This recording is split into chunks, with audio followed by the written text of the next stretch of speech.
अच्छा, ये मैंने HTML के नोट्स बना लिए थे। रात को ही ना मैंने गूगल ड्राइव के ऊपर अपलोड भी कर दिए थे। तो हम लोग इसमें HTML का सिर्फ वो वाला पोर्शन करेंगे कि जो कि आपके सिलेबस में भी है। ठीक है। NUP का जो फर्स्ट सेमेस्टर का जो बैच है उसके जो सिलेबस में हमने वही करना। तो सबसे पहले हम लोग देख लेते हैं HTML है क्या। HTML की जो फुल फॉर्म है या एब्रीविएशन है उसको कहते हैं हाइपर टेक्स्ट मार्कअप लैंग्वेज। ठीक है। अब हाइपर टेक्स्ट क्या होता है कि मतलब ऐसा टेक्स्ट जिसके ऊपर हम लोग क्लिक करें तो हम लोग किसी और जगह के ऊपर पहुंच जाए। जैसे मैं यहाँ पे करता हूँ, यहाँ पे टेक्स्ट लिख देता हूँ हाइपर टेक्स्ट, और इसके नीचे जो है लिंक में डाल देता हूँ।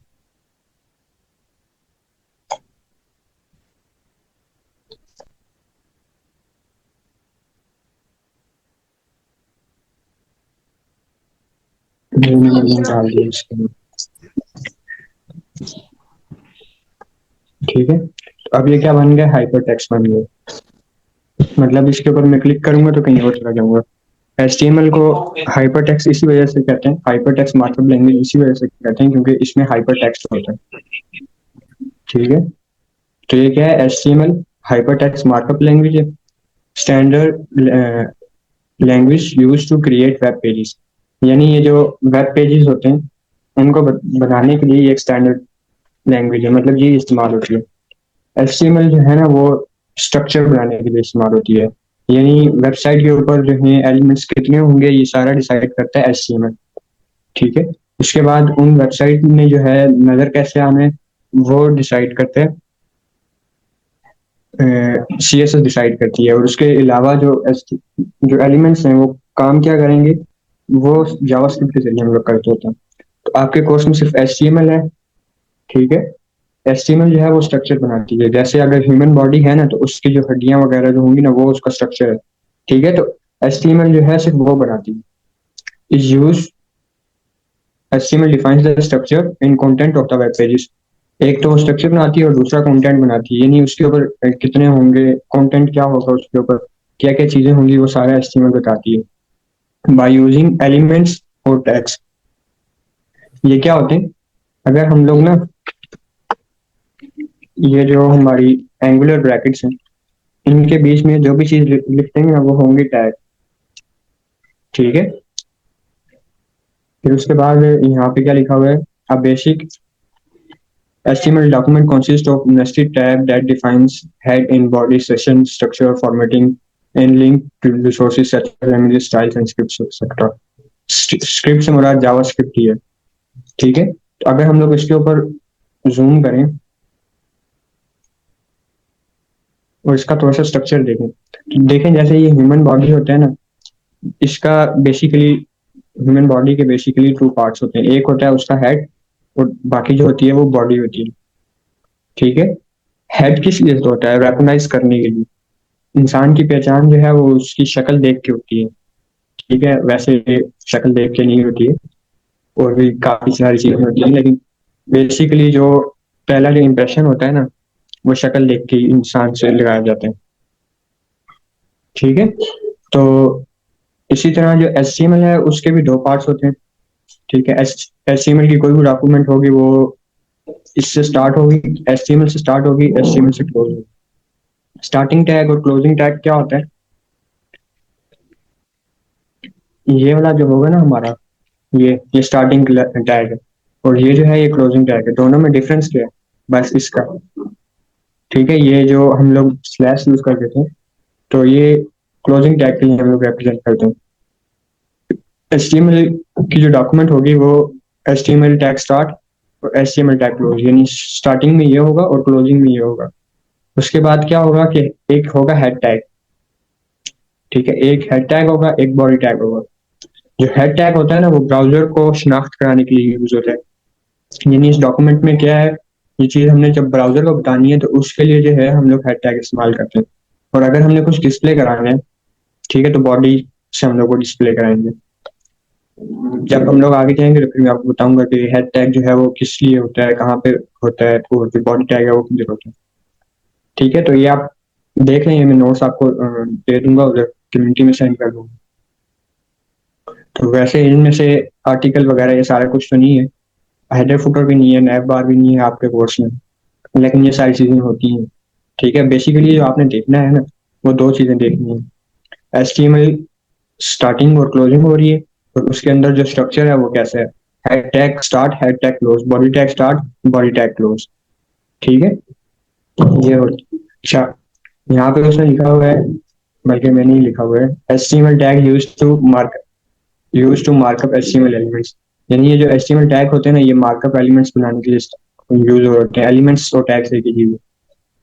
HTML uses tag to markup content, make it understandable for browser। HTML वो लैंग्वेज है जो ब्राउजर को समझ में आती है। ठीक है, तो हम लोग क्या करते हैं, टैग्स के जरिए ब्राउजर के लिए हम लोग अंडरस्टैंडेबल बनाते हैं कि ये जो हमारा जो टेक्स्ट है इसका मतलब क्या है। Tags are enclosed in angular brackets. पहले भी आपको बताया कि जो भी चीज इस एंगुलर ब्रैकेट के अंदर लिखी होगी वो टैग होगी।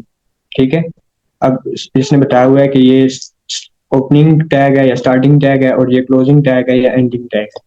ठीक है, जो भी आप करें। फिर उसके बाद उन्होंने एग्जांपल दी हुई है, ये ओपनिंग टैग है और ये क्लोजिंग टैग है, और इसके बीच में क्या है, कंटेंट है।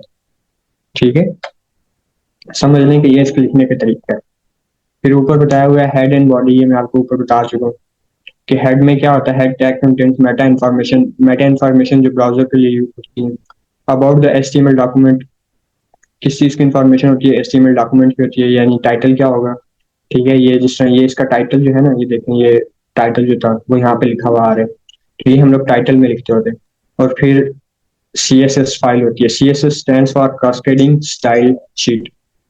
ठीक है, ये एलिमेंट्स के ऊपर स्टाइल अप्लाई करने के लिए यूज होती है। ये एक अलग फाइल है। ठीक है, फिर उसके बाद बता रहा है कि बॉडी में क्या होता है, एक्चुअल कंटेंट होता है वेब पेजेस का, such as text, image and example. ये सारा कुछ ना आप देख लीजिएगा। ठीक है, ये मैं आपको ग्रुप में सेंड कर दूंगा। उसके बाद ये टेक्स्ट फॉर्मेटिंग टैग्स, ये मैं आपको ग्रुप में सेंड कर दूंगा। यहाँ पर हम लोग प्रैक्टिकल काम करते हैं। तो सबसे पहले क्या करते हैं, डेस्कटॉप के ऊपर या किसी भी फोल्डर के अंदर आप जाएं। डेस्कटॉप के ऊपर बेशक आप फोल्डर बना रहे हैं, मेरी ये जो लिनक्स ऑपरेटिंग सिस्टम है, आपका जो वो होगा, विंडो होगा, उसके ऊपर भी सेम ही है। आप राइट क्लिक करेंगे, क्रिएट न्यू फोल्डर बना लें बेशक। ठीक है, इसको नाम दे दें कोई भी, माई वेब पेजेस। ठीक है, फोल्डर का ये होगा ना कि आपके पास जितनी भी चीजें होंगी ना, वो बाकी कंटेंट के साथ मिक्स नहीं होंगी। ठीक है, एक फोल्डर बना लिए। इसके ऊपर अब ये किसी और चीज में ओपन हो गया।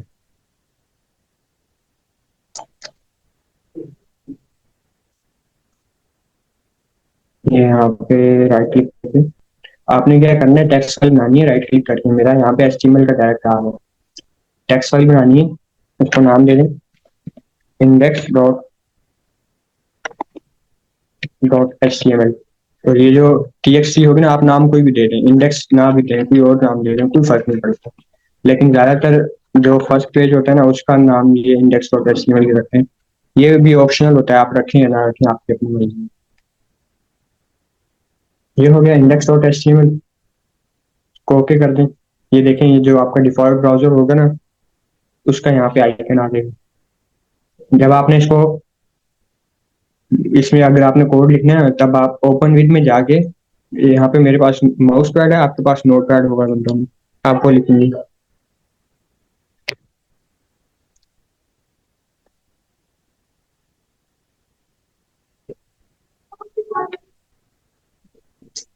ठीक है, यहाँ पे जो है ना, आप HTML का कोड लिखना स्टार्ट करेंगे। जैसे मैंने पहले बताया कि हर HTML डॉक्यूमेंट HTML टैग से स्टार्ट होती है और HTML पे क्लोज होती है। ठीक है, ये HTML स्टार्ट और क्लोज दोनों होगी। आप चाहें तो सारा का सारा कोड जो है ना, वो एक ही लाइन में लिख दें, लेकिन वो थोड़ा अजीब सा लगेगा। तो ये मैंने HTML लिख लिया। इसके अंदर मैं लिखता हूँ head tag start, head tag close. ठीक है, और साथ में body tag start, body tag close. ठीक है, ये क्या हो गया है, मेरे पास जो है एक स्ट्रक्चर जो है वो रेडी हो गया। अब इसके अंदर जो है हम लोग काफी सारी चीजें ऐड कर सकते हैं, जैसे ये है, इसके अंदर हम लोग लिख सकते हैं, इसके अंदर जो है ना हम लोग टाइटल लिख सकते हैं, title tag start, title tag close. यहाँ तक अगर किसी की कोई कंफ्यूजन हो तो वो पूछ सकते हैं। ऐसे यहाँ पे हमने इतना कुछ किया भी नहीं है, लेकिन अगर तब भी किसी की कोई कंफ्यूजन है तो वो पूछ ले।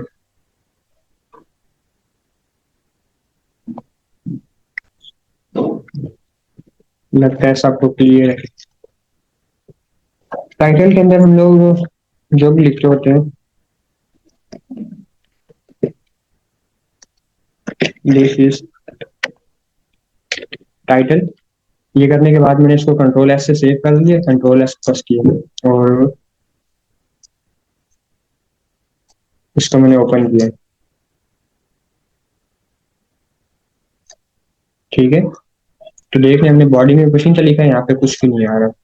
और टाइटल में क्या लिखा था, दिस इज टाइटल, वो यहाँ पे लिखा हुआ आ रहा है।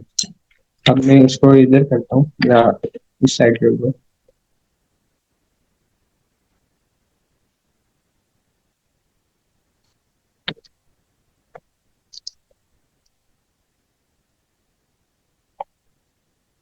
ठीक है, अब जो चीज हम लोग यहाँ पे करेंगे वो आप लोग यहाँ पे डायरेक्टली टेप पे सीखेंगे। वैसे नोट पैड और माउस पैड ये दोनों जो है ना, ये इसके एडिटर नहीं है, ये सिर्फ टेक्स्ट एडिटर है।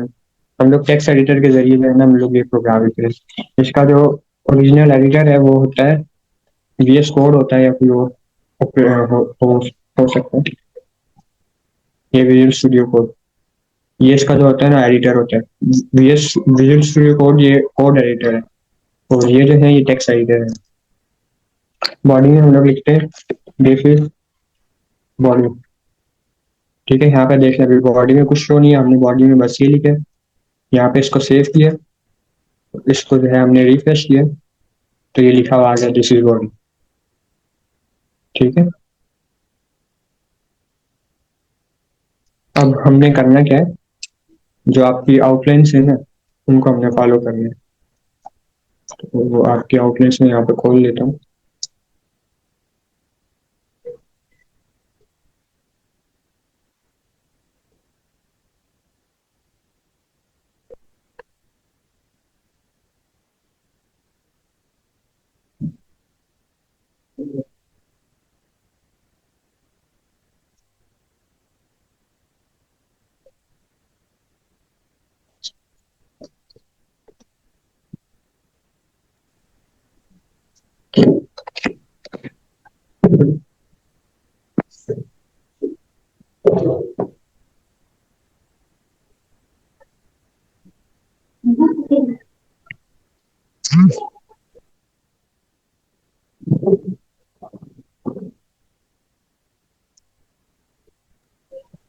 हमने क्या क्या कवर कर लिया, इंट्रोडक्शन टू एचटीएमएल। एचटीएमएल क्या होता है बताया था आपको कि हाइपरटेक्स्ट मार्कअप लैंग्वेज होती है।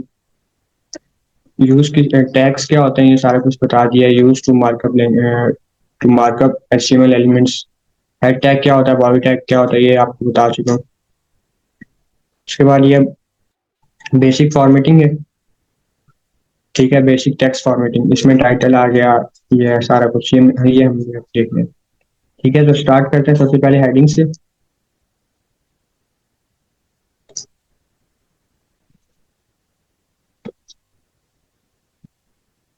हेडिंग जो होती है ना हमारे पास, वो होती है H1 से लेके H6 तक। H1, H1। ठीक है, ये हमारा H1 टैग स्टार्ट हुआ और ये क्लोज हो गया। इसके अंदर जो जो कुछ भी हम लिखेंगे ना वो उसका कंटेंट होगा।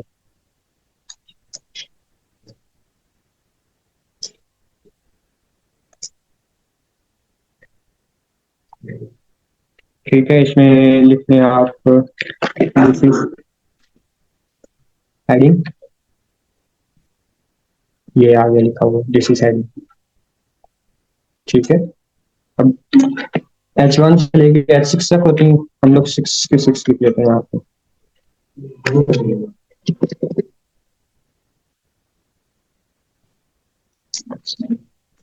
H2 हो गई ये भी H2 हो गई। H3, H3। आप जितने नीचे जाएंगे ना, जितनी यहाँ पे वैल्यू बढ़ाते जाएंगे S1 से X6 तक, ठीक है, उतनी इसका जो साइज वगैरह होगा ना वो कम होता जाएगा। तो H6 होती है वो मैं आपको दिखा देता हूँ। H6, H6, H6 सेव किया, ये रिफ्रेश ये देखें कितनी छोटी होगी। ठीक है, तो ये यूज कहाँ पे होती है? ज्यादातर जो है ना हमारा H1, H2, H3 तक ही यूज होता है। इसके अलावा जो है हम लोग कम यूज करते हैं क्योंकि बहुत छोटा हो जाता है हमारा जो है, इन दोनों से ज्यादातर काम चल जाता है, हम लोग ये यूज नहीं करते।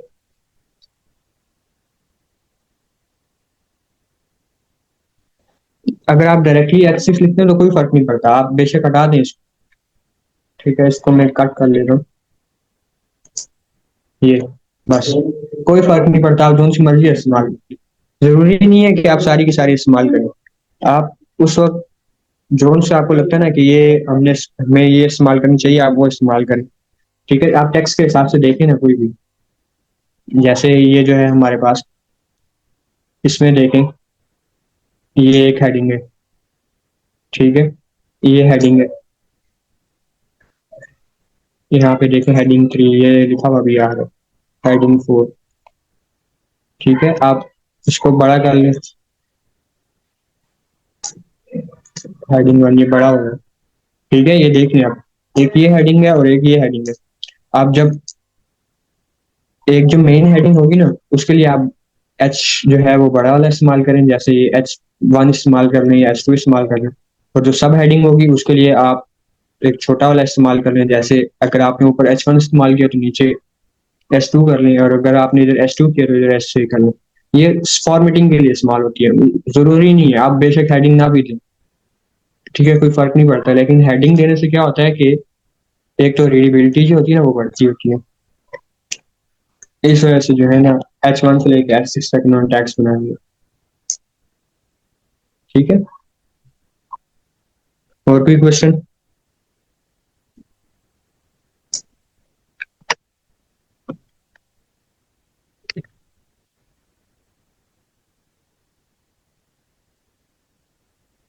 H1 से H6 तक आपने लगा के देख लेना, बस आपने करना क्या है, यहाँ से जो है ना नंबर चेंज करना है, या खुद ब खुद सारी चीजें जो है ना वो चेंज होती रहेंगी। साइज इसका बड़ा हो गया। ठीक है, अच्छा, जब आप कोई पैराग्राफ लिखते हैं तो ऊपर जो है आप हेडिंग देते होते हैं और नीचे उसका मेन कंटेंट लिखते होते हैं।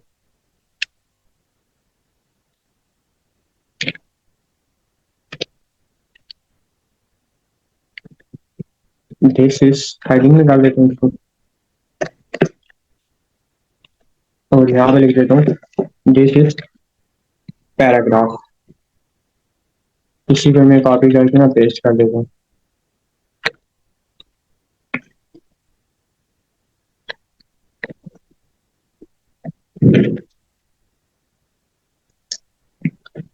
सेव कर दिया,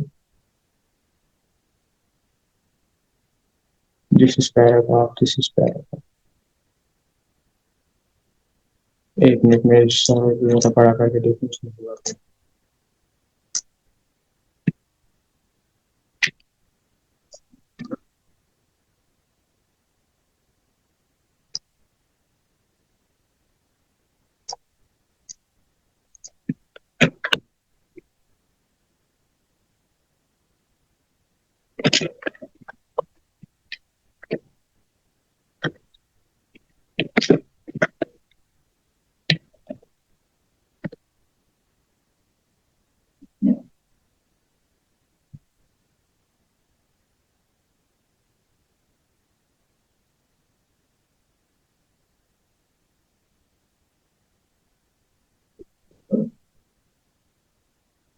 वैसे तो ठीक ही है, लेकिन पता नहीं उसने जो है ब्राउजर में,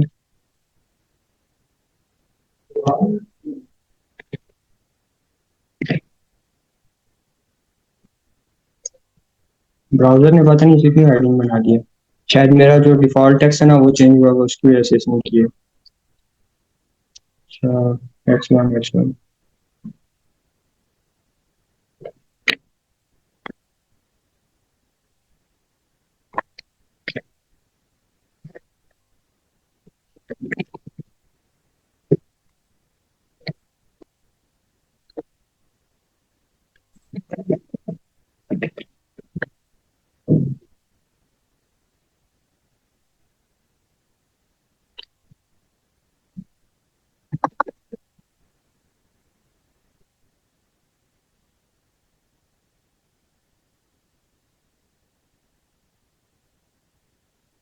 पता नहीं फिर इसको क्या मसला है।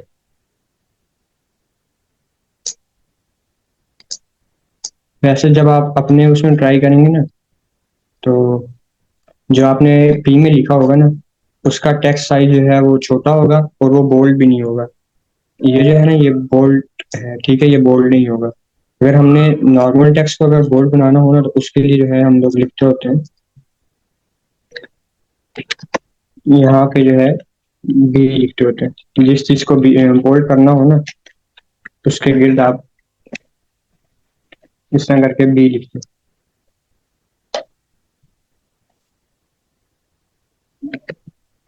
B start be close.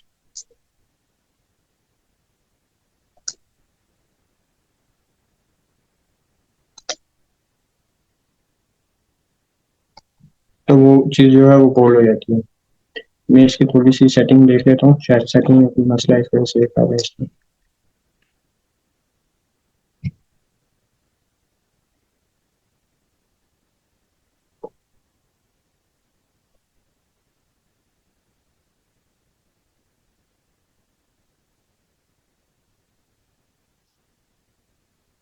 अच्छा हाँ, ये हमने यहाँ पे उसको क्लोज नहीं किया हुआ।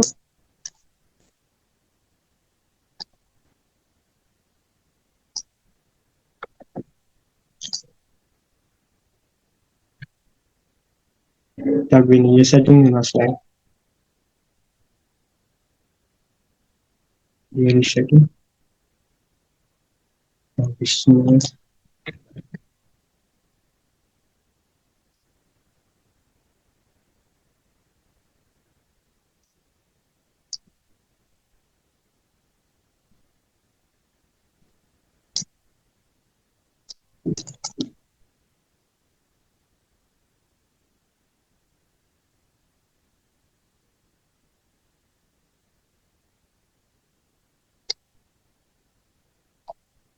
आप लोगों के पास अगर पीसी है ना, तो आप उसमें अगर ये ट्राई करेंगे ना, तो ये इस तरह नहीं आएगा।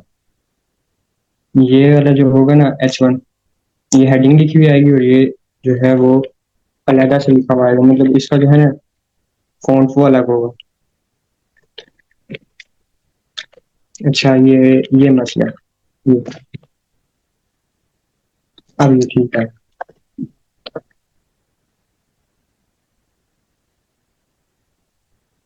ये ठीक है। हुआ क्या था कि हमने ये जो S1 टैग था ना, इसको हमने क्लोज सही से नहीं किया। मैं थोड़ी सी और सेटिंग कर लूँ, फिर आपको बताता हूँ। तो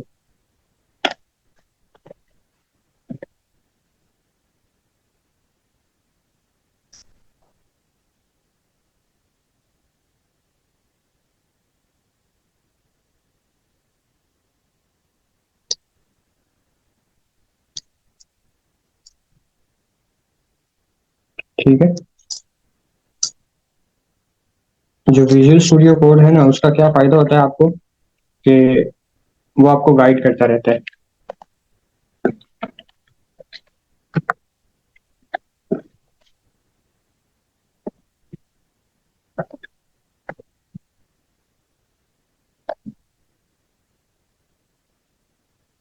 ये विजुअल स्टूडियो कोड मैंने ओपन कर लिया, मुझे साथ साथ गाइड करता रहेगा। ठीक है, ये पैराग्राफ टैग हो गया, ये हमारा बोल्ड हो गया। इसके अलावा क्या क्या हो सकता है, इटैलिक हो सकता है।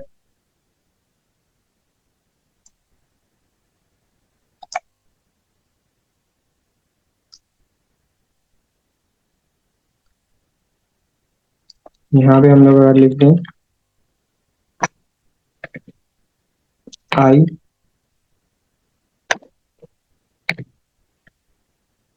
ये देखें इसने स्टार्ट भी खुद ही किया विजुअल स्टूडियो कोड ने, हमने बस स्टार्ट किया, इसने क्लोज को बहुत कर दिया। और यहाँ पे हम लोग इसको अगर ये देखेंगे साथ साथ मुझे बता रहे हैं कि क्या करना है। ठीक है,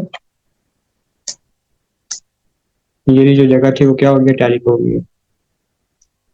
ये यहाँ तक सारा टैली हो गया, पैराग्राफ दिस इज तक ये सारा टैली हो गया। थोड़ा सा जूम करके देखिए, अब आपको सही पता चल रहा होगा ये टैली हो गया। ठीक है, तो जो फॉर्मेटिंग के टैग्स हमने सीखे हैं वो सिर्फ ये दो हैं, एक ये बोल्ड वाला टैग है, ठीक है, जिसका ये इफेक्ट है कि बोल्ड हो गया, और दूसरा जो टैग है इटैलिक वो ये HTML से फॉर्मेटिंग है। इसके अलावा जो है ना हम लोग CSS इस्तेमाल करके भी फॉर्मेटिंग कर सकते हैं। उसके लिए हम लोग क्या लिखेंगे कि ये हमारा पैराग्राफ टैग है ना, वैसे ये आपके कोर्स में नहीं है लेकिन जो IT और CS के स्टूडेंट्स हैं उनको पता होना चाहिए। H1 टैग ये हेड टैग के अंदर ही, जैसे हमने पहले पढ़ा था कि हम लोग क्या कर सकते हैं, स्टाइल लगा सकते हैं, स्टाइल शीट हम लोग लगा सकते हैं। तो यहाँ पे लिखे हैं STYL स्टाइल। तो ये कोड जो है ना इसमें मैं सिर्फ टैग का नेम लिखता हूँ, ये खुद ब खुद आगे से स्टार्ट कर देते हैं। ठीक है, स्टाइल में कौन सा टैग आपने, जिस स्टाइल असल में यूज होता है डिफॉल्ट बिहेवियर चेंज करने के लिए। कोई भी हमारे पास HTML का टैग है ना, हम लोग चाहते हैं उसका डिफॉल्ट बिहेवियर जो है वो चेंज हो जाए, तो हम लोग स्टाइल लिखते हैं। तो यहाँ पे पैराग्राफ टैग हमने इस्तेमाल करना है, उसका बिहेवियर डिफॉल्ट बिहेवियर चेंज करना है यहाँ पे। ठीक है, ये इसका सिंटैक्स है। जोन सा भी हमने स्टाइल लगाना है ना वो इन करली ब्रैकेट्स के अंदर अंदर लगाएंगे। यहाँ पे मैं लिखता हूँ टेक्स्ट डेकोरेशन, आप कुछ भी दे दें, यहाँ पे लाइन थ्रू दे दें, सेव करें। जो पैराग्राफ टैग होगा ना उसकी सारी की सारी इसमें हो जाएगी। और अगर इसको आपने बोल्ड करना है तो बोल्ड के लिए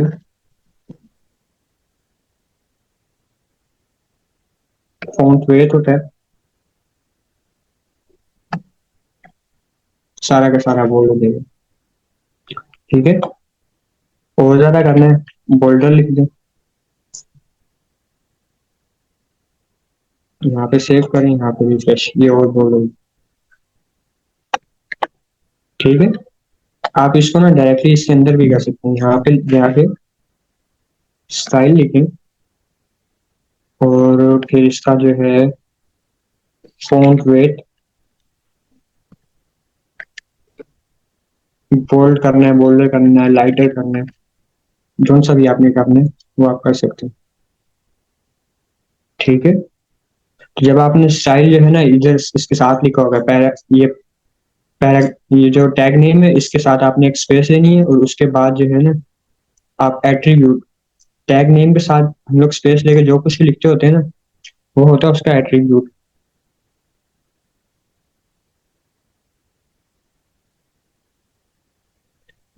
ये आप कर सकते हैं, दोनों एक साथ भी लगा सकते हैं, कोई फर्क नहीं पड़ता। बेशक आप बोल्ड और टैलिक दोनों करने हैं ना तो आप ये जो टैलिक टैग है इसको ही उठाएं। यहाँ से मैं इसको कट करता हूँ, यहाँ पे इस तरह करके लिख देता हूँ। ठीक है, दोनों एक साथ आ गए। ठीक है, और इसके अलावा नेक्स्ट टैग देख लेते हैं। ये मैंने नोट्स वगैरह सारा कुछ बनाया हुआ है, हेड टैग क्या होता है, बॉडी टैग क्या होता है, ये सारा फॉर्मेटिंग के मैंने बताया हूँ। ये अंडरलाइन के लिए होता है, व्यू लिखते हैं इसके लिए ये लिखते हैं। जो मैंने पीछे जो सब टैग के अंदर जो सारा कंटेंट था उसके ऊपर जो मैंने लाइन लगाई थी उसके लिए आप ये लिख सकते हैं। कैसे लिखना है, यहाँ से सीपी कॉपी कर लें। ठीक है, इधर जो है ये जो दिस है इसको मैंने स्ट्राइक थ्रू करना है ना, तो मैंने स्ट्राइक लिखा, इसने VS कोड ने जो है ना ये खुद ब खुद इसको खत्म भी कर दिया। कट करके ये जिसको इसने स्ट्राइक थ्रू कर दी।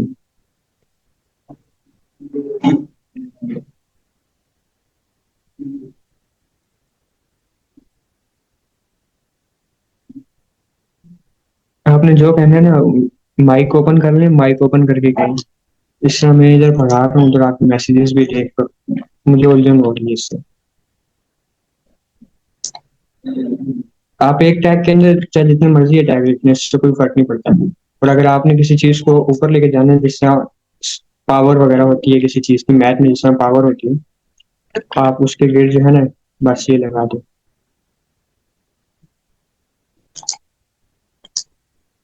ये ऊपर चला गया। ठीक है। किसी को सब्सक्राइब करना है, यानी उसको नीचे की तरफ लेकर आना है, जैसे ये टेक्स्ट लिखा हुआ होता है और उसके नीचे बेस जिस तरह होती है, उसके लिए आप क्या करें, ये लगाएं और ये सब। ठीक है।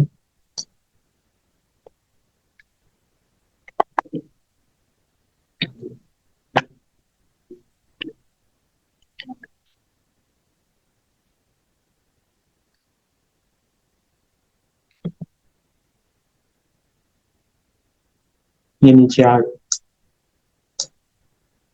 ठीक है। तो ये बेसिक फॉर्मेटिंग थी। उसके अलावा एक और टैग होता है, ये सेंटर का होता है। इसमें आप क्या कर सकते हैं, ये कोई भी टेक्स्ट लिखा हुआ है ना, इसको मैं थोड़ा सा क्लियर कर लेता हूँ, बाकी सारी चीजें हटा दूँ। ठीक है, यहाँ पे मैं लिखता हूँ, ये मैंने जो है ना एक ऐसी टेक्स्ट लिख लिया है, इसको फॉर्मेट कर, इसको अब मैंने सेंटर करना है ना, तो क्या करूँ, बस मैं यहाँ से, यहाँ पे मैंने सेंटर टैग लिखा। ठीक है। और यहाँ पे मैं इसको क्लोज भी कर देता हूँ।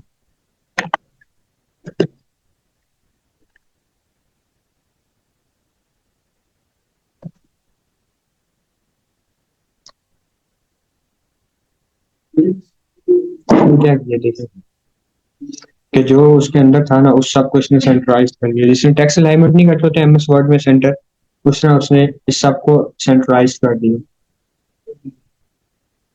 ठीक है। फॉर्मेटिंग के जो हमारे टैक्स थे वो इतने ही थे।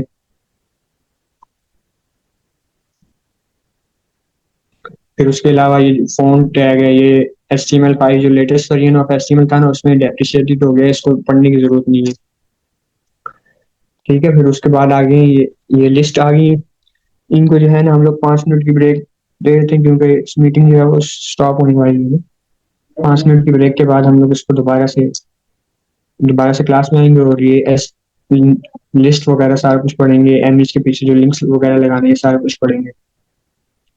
बैकग्राउंड कलर कैसे लगाते हैं, फोरग्राउंड कलर कैसे लगाते हैं, सारा कुछ जो है ना हम लोग 5 मिनट की ब्रेक के बाद करते हैं।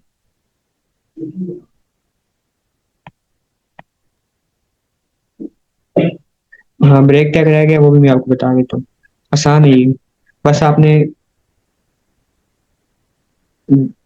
वो मैं आपको ना एक काम करते हैं, जब मैं आपको फॉर्म बनाना सिखाता हूँ ना, ब्रेक टैग मैं आपको तब बता देता हूँ। उसमें आपको सही से मतलब समझ में आ जाएगा इसका यूज कहाँ पे होता है।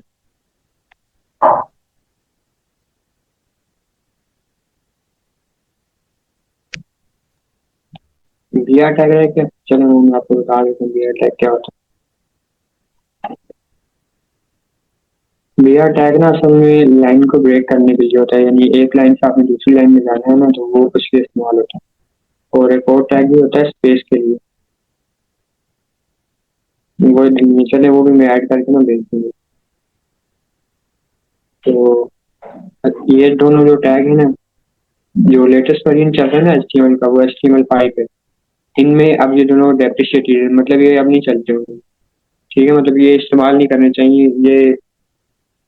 जो होता है, हम लोग चार होते हैं ना, उनको ये खराब कर देते हैं। बीआर टैग जो होता है, ये लाइन ब्रेक करने के लिए होता है, नेक्स्ट लाइन में मूव करने के लिए। और ये वाला जो टैग है ना, NBPS, ये स्पेस देने के लिए होता है। प्रैक्टिकल हम करके दिखाते हैं।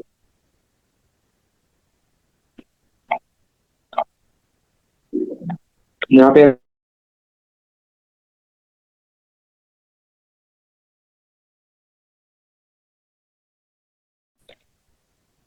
दिया, इससे क्या होगा कि नेक्स्ट लाइन में चला जाएगा।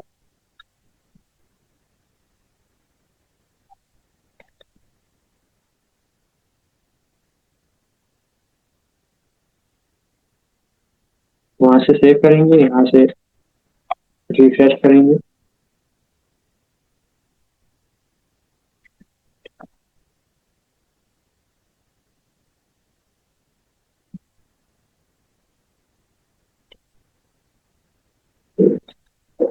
ये नेक्स्ट लाइन में आ गए यहाँ से।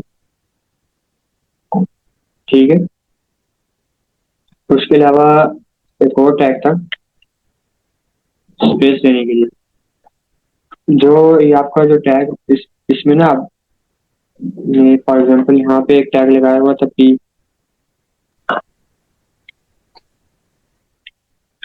टैग आपने लगाया हुआ था यहाँ तक। फिर उसके बाद आपने एक और टैग लगाया हुआ है, वो भी पैराग्राफ टैग है। ठीक है, अब हमने यहाँ पे क्या किया हुआ है, अगर आप देखें तो ये यहाँ पे हमने इसके बाद पूरी एक लाइन खाली छोड़ी हुई है। उसके बाद हमने जो कुछ लिखा है वो हमने उसके बाद लिखा है। लेकिन जब हम लोग यहाँ से इसको सेव करेंगे और यहाँ से रिफ्रेश करेंगे, असल में होता क्या है, ये आप थोड़ा सा फर्क समझिए।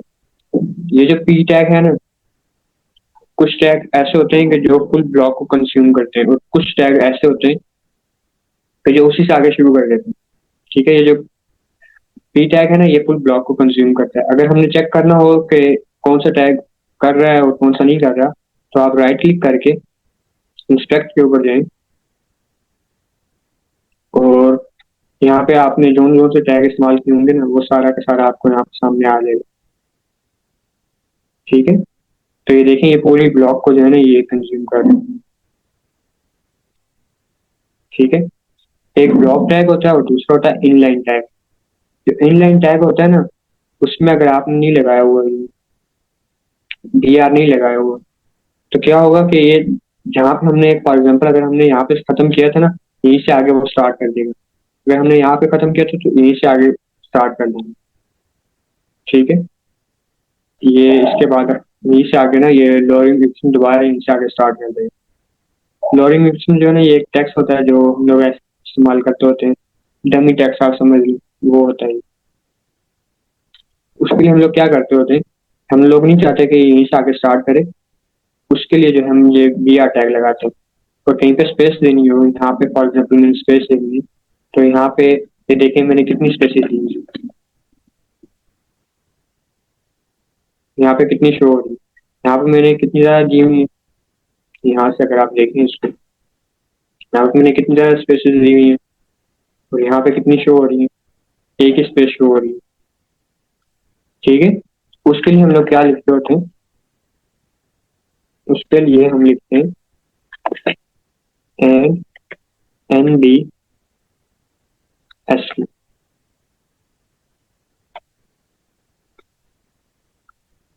ठीक है, ये एक स्पेस ज़्यादा होगी। इसी तरह जैसे जैसे आप लिखते रहेंगे उतनी उतनी स्पेसेस जो है ज़्यादा करता रहेंगे।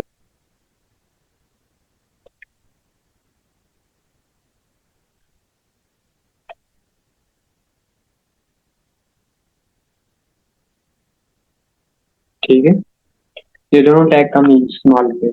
ये जो बी आर टैग है, ये ज़्यादातर फॉर्म्स वगैरह में इस्तेमाल होता है, और ये तो बहुत ही कम इस्तेमाल होता है।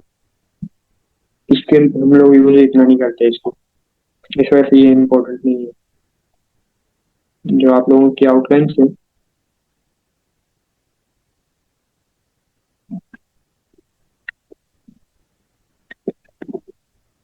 ये जो ड्राइव का लिंक है ना, ये आपको दिया हुआ है कम्युनिटीज वगैरह में, ये होगा आपको दिया था मैंने इसका। इसके अंदर तमाम सब्जेक्ट का डेटा पड़ा हुआ है, जो जो आपके फर्स्ट सेमेस्टर में है ना, उन सब का डेटा पड़ा हुआ है। इंटर डिसिप्लिनरी कौन से हैं, डिसिप्लिनरी कौन से हैं, इन सब का डेटा पड़ा हुआ है। मॉडल पेपर्स, सारे मॉडल पेपर आपके यहाँ पे पड़े हैं। अकाउंटिंग का, स्कीम ऑफ स्टडी, ये सारे यहाँ पे चीजें पड़ी हुई हैं। जो जो आपको चाहिए होगा ना, वो यहाँ पे है। अगर नहीं भी है ना, तो आपने एडमिन्स को कहना है, एडमिन्स आपको ढूंढ के दे देंगे। जो चीज़ अगर यहाँ पे नहीं है ना, गूगल ड्राइव में आपको नहीं मिलती, वो आप एडमिन से कहें, एडमिन आपको ढूंढ देंगे। ठीक है, ये भी मैंने इसी में आईसीटी का जो है ना, जिस जिस प्रोग्राम में आईसीटी का कोर्स है उसमें ये नोट्स पड़े हुए होंगे।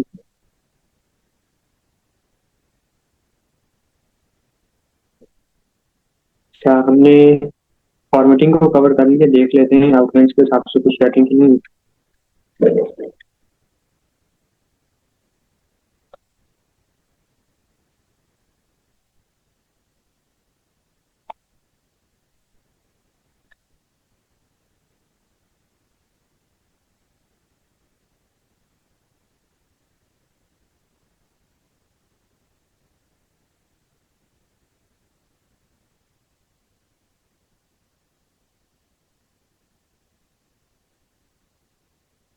बीआर को पढ़ लिया, हेडिंग भी पढ़ ली, text formatting, bold, italic, strike through, superscript, subscript ये कर लिया। सेंटर डेप्रिशिएटेड है, ये आपने नहीं इस्तेमाल करना है। Phone size and phone colour, phone face, ये सारी जो है ना आप सीएसएस की मदद से कर सकते हैं। सीएसएस भी दो तरह की होती है, ये जो बल्कि तीन तरह की होती है। सीएसएस हम लोग हेड टैग के अंदर लिखते होते हैं। ये सारा कुछ मैं बता देता हूँ, यहाँ पे मैं आपको सीएसएस बताता हूँ कैसे लिखते हैं। सीएसएस के लिए ना आप स्टाइल टैग लिखते होते हैं, और इसके अंदर जिस टैग के ऊपर ना आपने सीएसएस अप्लाई करेंगे, जिसका आपने डिफॉल्ट बिहेवियर चेंज करना है, उसका आप नेम लिखते हैं। ठीक है, फॉर एग्जाम्पल मैं यहाँ पे पी टैग है, इसका मैंने डिफॉल्ट बिहेवियर चेंज करने, इसके लिए मैं रखूंगा पी। आपके कोर्स में है ही बेसिक बेसिक चीजें, बल्कि आप ये समझ लें कि एचटीएमएल भी पूरी नहीं है। फॉर्म्स एचटीएमएल में बहुत ज्यादा इस्तेमाल हो रहे हैं, लॉगिन जहाँ पे हम लोग लॉगिन कर रहे होते हैं वहाँ पे फॉर्म इस्तेमाल हो रहे होते हैं, वो भी नहीं है यहाँ पे।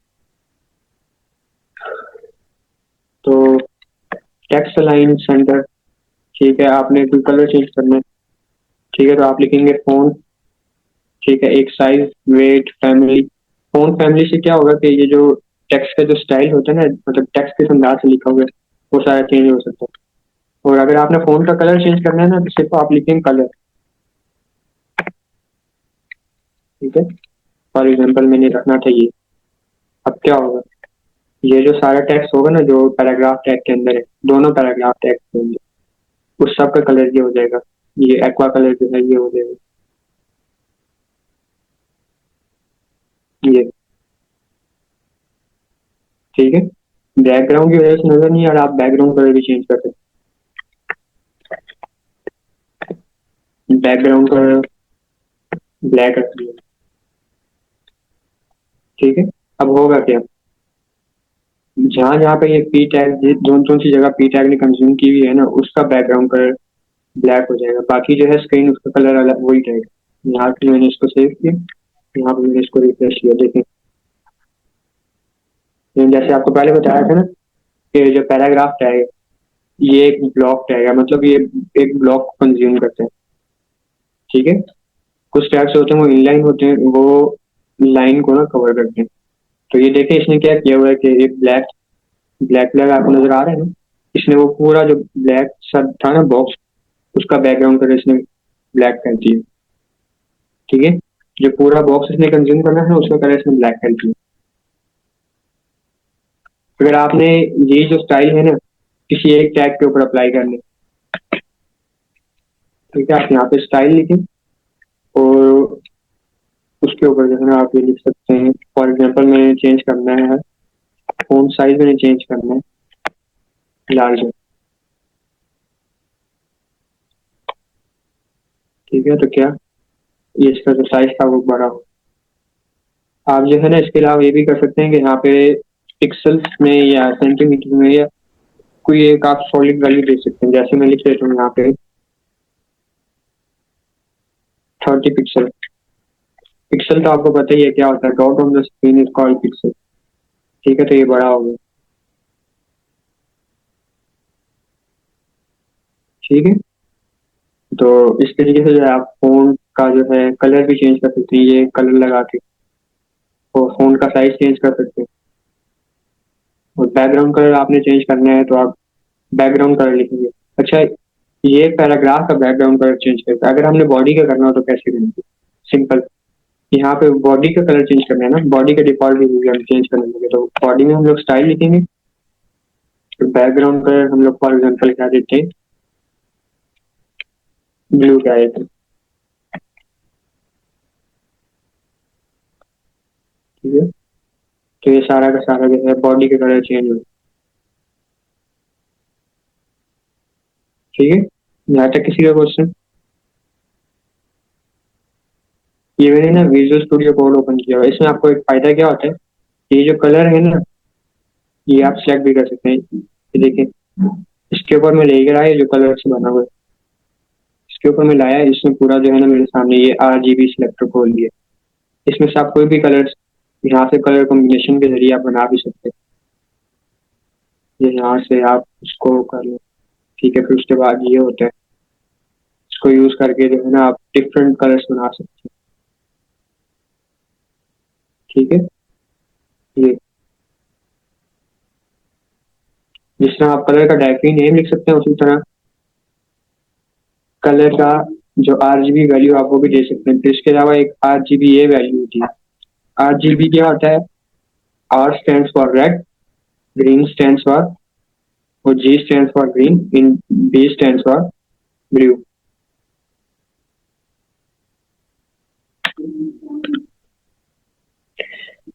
Can we make bullets? कहाँ पे आपने बुलेट्स बनानी है?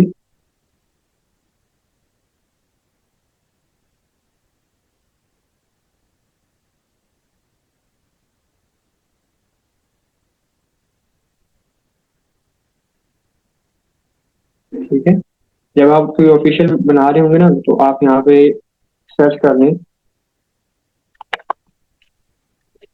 Colour combination for website. यहाँ पे आपको सारे कलर्स वगैरह बता देंगे। अच्छा, ये मैंने आपको तीन तरीके बताए। एक आप डायरेक्ट उसका नेम लिख दें, एक आप RGBA से जाके यहाँ से वो दे दें, और तीसरा जो है आप ये इसके ऊपर कलर कलर कोई भी देगी ना, यहाँ पे आके ना उसका कलर आप एडजस्ट करके कोई भी एक कलर बना लो, ठीक है। एक चौथा तरीका ये होता है कि कलर्स की वैल्यूज भी होती है। फॉर एग्जाम्पल मैं यहाँ से कुछ सिलेक्ट करता हूँ, ये ठीक है, तो ये देखें, ये जितने भी शेड्स हैं ना, इनके ऊपर ये हैश सिंबल यूज हो रहा है, उसके बाद इनकी वैल्यूज है, ठीक है। ये आप कोई भी वैल्यू यहाँ से करके ना आप बना सकते हैं। और अगर आपने यहाँ से बनानी है,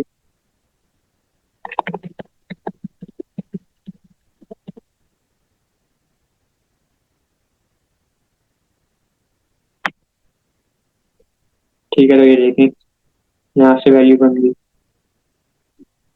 उसके बाद आप जिसको भी चेंज करेंगे, ये आपको याद होती जाएंगी। जैसे जैसे आप करेंगे ना यूज, डिफरेंट वैल्यूज को यूज करेंगे, देखिए यहाँ पे वो वैल्यू भी आ रही है, ठीक है। ये वैल्यूज आ रही है चेंज, जैसे जैसे मैं चेंज कर रहा हूँ वैसे वैसे वो वैल्यू आ रही है, ठीक है। तो इसकी आपने प्रैक्टिस कर लेनी है।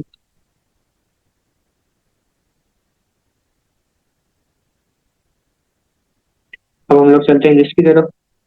तो लिस्ट आपको MS वर्ड ऑफिस में तो पता ही होगा कि कैसे बनती है। तो किस किस किस्म की लिस्ट होती है ये भी आपको पता होगा।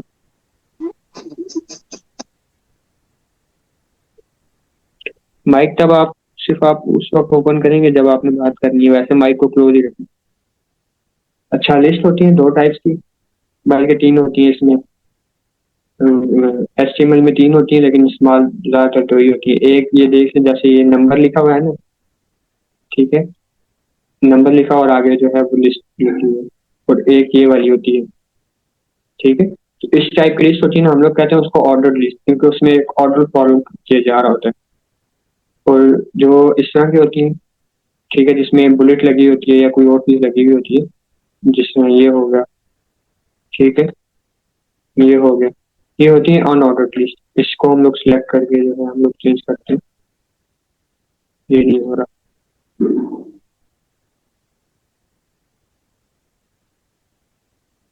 ये लिए होती है ना, जिसमें ABC या इस तरह का 1 2 3 इस तरह लिखी हुई, और इसमें एक सीक्वेंस को फॉलो कर रही होती है, वो होती है ऑर्डर्ड लिस्ट।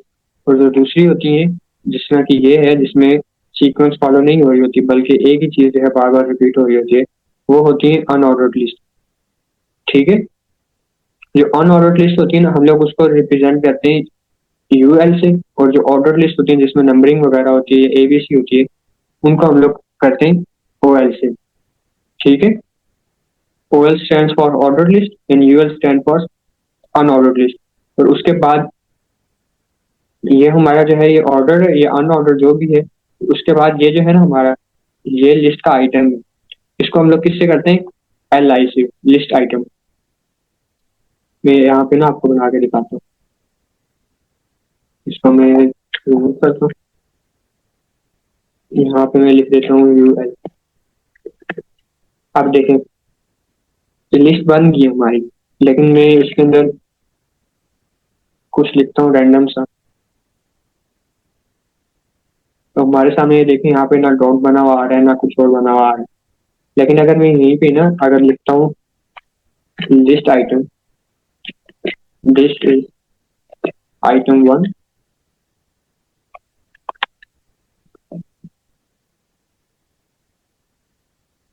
ठीक है, तो यहाँ पे क्या आ रहा है, डॉट बन के आ रहा है। ठीक है, मतलब ये रिप्रेजेंट कर रहा है कि ये क्या है, एक लिस्ट है, अनऑर्डर्ड लिस्ट है। और ये भी देख लें मैंने यूएल के अंदर ही लिखा है, ये जो टैग है इसके अंदर ही लिखा है, लेकिन ये एक आइटम नहीं है, लिस्ट का आइटम नहीं है, इस वजह से इसमें इसको ऐसे दिखाया हुआ है। जबकि ये एल आई वाला जो है ये लिस्ट आइटम है, इसने यहाँ पे इसके साथ डॉट लगा के बताया है। ठीक है, तो एक लिस्ट के अंदर कितने आइटम्स हो सकते हैं, इनफाइनाइट, आपकी मर्जी, आप जितने मर्जी आप 1000 बेशक लिखें।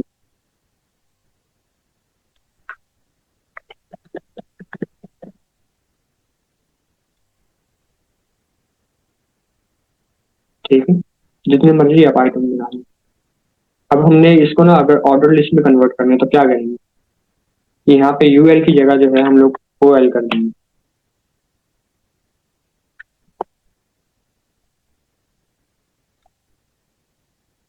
ये 1 2 3 4 5 6 7 8 9, ये सारे जो है अब ऑर्डर लिस्ट में कन्वर्ट हो गए। इसके अलावा एक और चीज होती है नेस्टेड, नेस्टेड लिस्ट। जैसे कि आपने जब मैंने पैराग्राफ टैग बनाया था, उसके अंदर मैंने दिखाया था कि हमने एक पैराग्राफ टैग है, उसके अंदर हमने एक कंटेंट लिखा हुआ है, उसके अंदर हमने टैग और लगाए थे ना।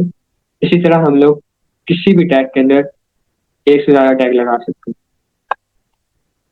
जैसे मैं यहाँ पे अगर टैग लगा दूँ, ऑर्डर लिस्ट का मैं अगर टैग लगा दूँ,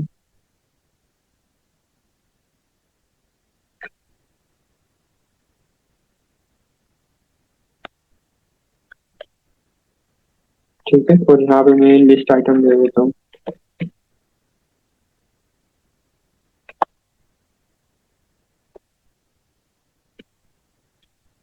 ठीक है, यहाँ पे मैं लिख देता हूँ दिस इज वन, और इसी को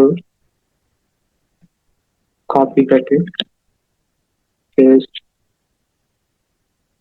पेस्ट थ्री।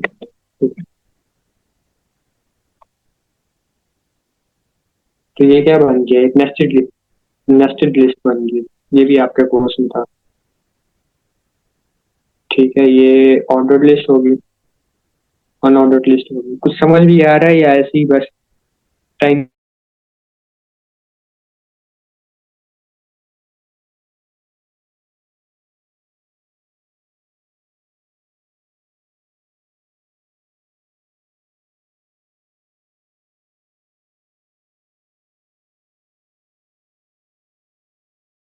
बोल रहे क्या मैं देखता हूँ साथ तक।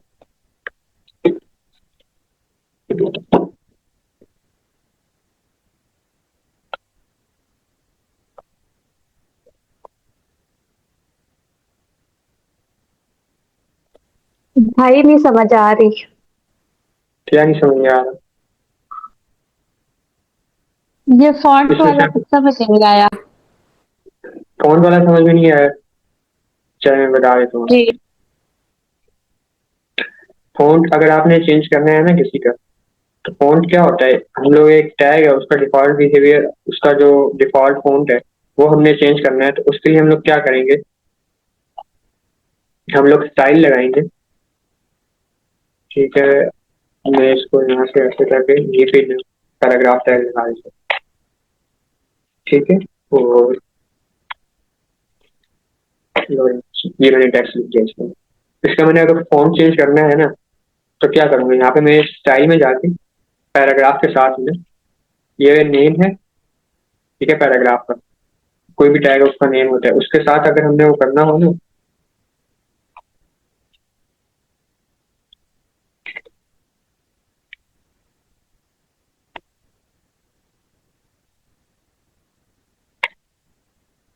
हमने किसी भी टैग का अगर डिफॉल्ट बिहेवियर चेंज करना हो तो हम लोग उसके लिए स्टाइल लिखते होते हैं।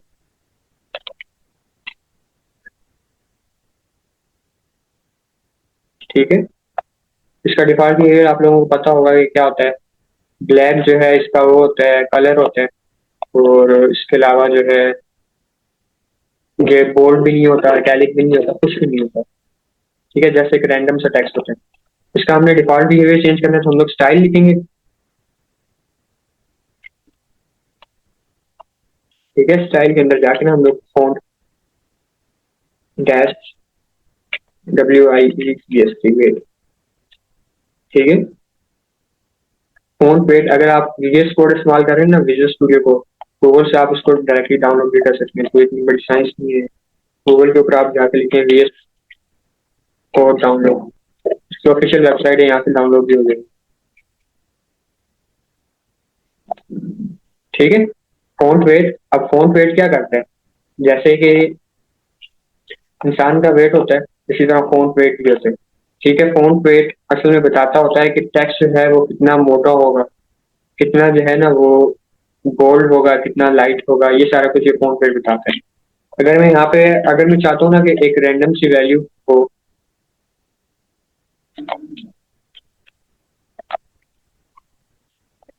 रैंडम से अगर मैं कोई वैल्यू डालना चाहता हूँ, बोल्ड वगैरह कुछ नहीं लिखना चाहता हूँ, तो मैं लिख देता हूँ 100 पिक्सल। ये बस, ये फॉन्ट वेट हो गया। ठीक है, अगर मैं इसको चाहता हूँ कि ये बोल्ड हो, मैं यहाँ पे जस्ट लिख देता हूँ बोल्ड, बोल्ड हो गया।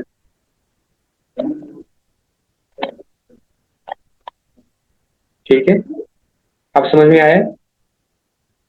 जी जी आ गया, थैंक यू। कोई बात नहीं। अगर मैंने इसको और बोल्ड करना हो ना तो यहाँ पे बोल्डर लिख दूंगा, कंट्रोल S करूंगा, यहाँ से रिफ्रेश करूंगा, ये और बोल्ड हो जाएगा। नहीं होगा। अगर आपने इनके बारे में पढ़ना हो ना तो ये वेबसाइट है W3 स्कूल, W3 स्कूल।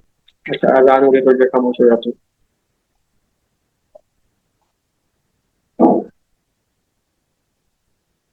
बल्कि एक काम करते हैं, नमाज के बाद जो है ना उसे कॉल करते हैं दोबारा से। 5 चीज के ऊपर ना आप लोग आ जाइएगा वापस। किसी लिंक को दोबारा ज्वाइन करना है? हाँ, इसी लिंक से दोबारा ज्वाइन हो जाइए। ऐसे ना मैं आप लोगों को एक वो दे दूँ, सलाह दे दूँ, आपने HTML वगैरह को ना एज अ अपनी फील्ड नहीं लेके चलना। ये वेब डेवलपमेंट को अपनी फील्ड लेके नहीं चलना, क्योंकि आजकल जो आई हुई है ना वो फास्ट HTML है। फास्ट HTML पता है क्या करती है? असल में आप पाइथन में प्रोग्राम लिख रहे होते हैं, लेकिन बैकएंड के ऊपर जो है वो आपको HTML में प्रोग्राम लिख के देती है। ठीक है, तो इस वजह से अगर अगर तो AI को मतलब AI को अभी वो नहीं आती है, मैं सीख रहा हूँ। जो फास्ट HTML की डॉक्स वगैरह है ना, डॉक्यूमेंटेशन वगैरह, मैं उससे सीख रहा हूँ। भाई आप शाह भाई हैं या बन्नी भाई? शाह भाई। तो ये फास्ट HTML क्या करती है, आप लिखते हैं पाइथन में प्रोग्राम में, और बैकएंड के ऊपर जो है आप आपके लिए वो क्या कहते हैं उसे, HTML का कोड है ना वो लिखा जाता है।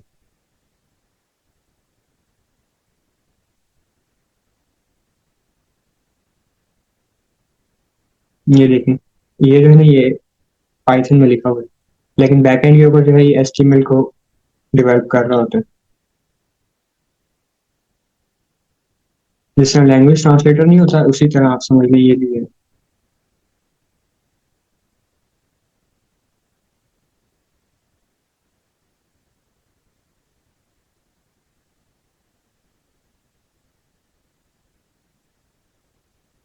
अच्छा, ये सारा कुछ हो गया, टेबल्स पढ़ रहे थे हम।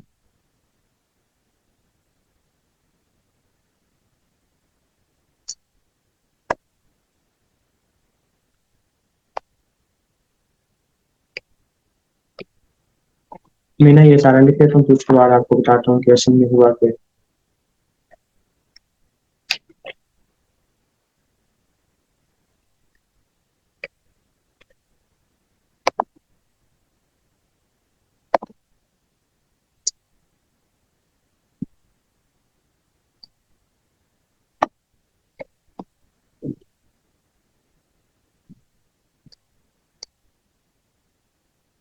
ठीक है, अब मार्जिन वगैरह सेट कर लेते हैं इसका।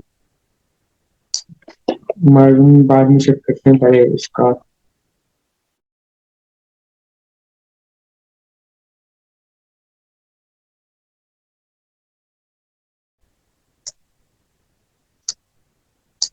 हम्म,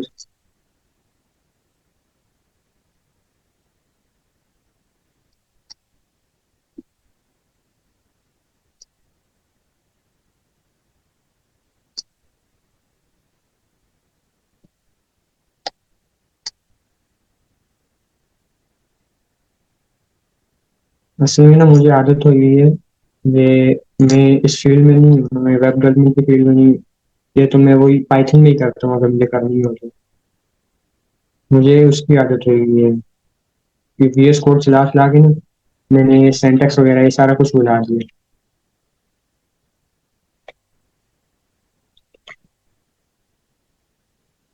और दूसरा ये टेबल इस्तेमाल बहुत कम होता है। जो चीज़ें आपको पढ़ाई जा रही है ना, इसमें कुछ चीज़ें ऐसी हैं जो मोस्टली यूज हो रही होती हैं, लेकिन उनको भी याद रखने की जरूरत नहीं होती।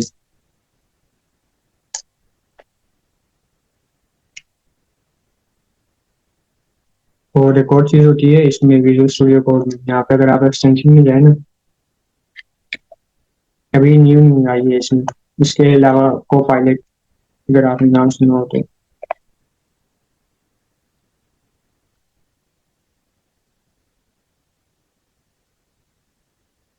ये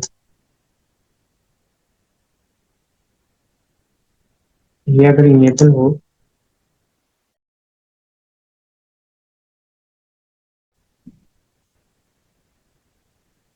इससे ये होता है ना कि आपने शुरू की चीजें लिखी है ना, साथ में यहाँ पे वो आ जाता है, आइकन से बना हुआ आ जाता है। उसके ऊपर आप क्लिक करें तो आगे वो सारा का सारा को बहुत लिख देती है।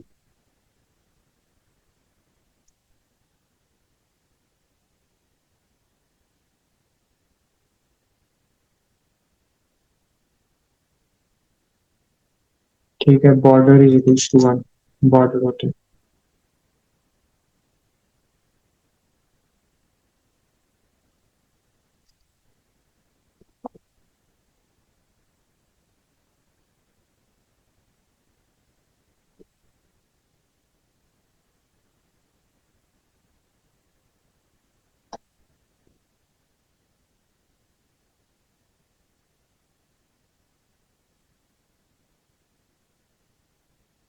ये आ गया बॉर्डर लेके।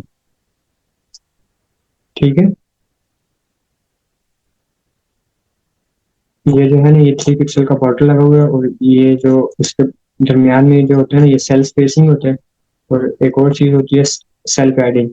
सेल पैडिंग क्या होता है कि ये जो सेल है ना, ये यहाँ से और यहाँ तक, ठीक है, इनके दरमियान में क्या होगा। अच्छा, मैं एक और चीज की बात मैं आपको, नेम है ना, नेम में थोड़ा सा बड़ा लिखता हूँ।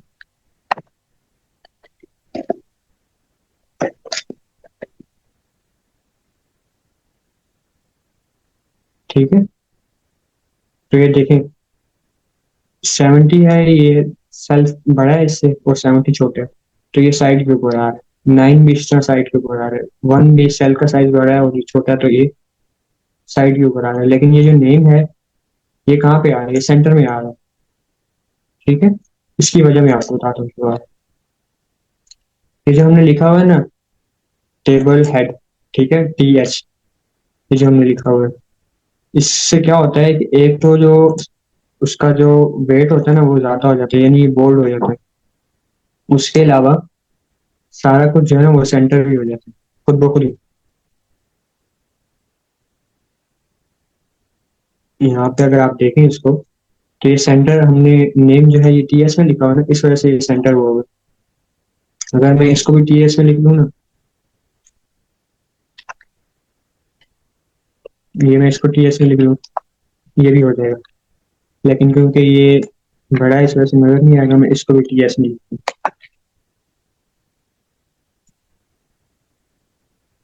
ठीक है, ये देखिए ये सेंटर में आ गया। इसको हमने टी एस में नहीं तो लिखा, इसको मैंने टी आर में लिखा होता, इस वजह से ये जरा, सॉरी टी एस में नहीं, ये मैंने टी आर में टी डी में लिखा होता।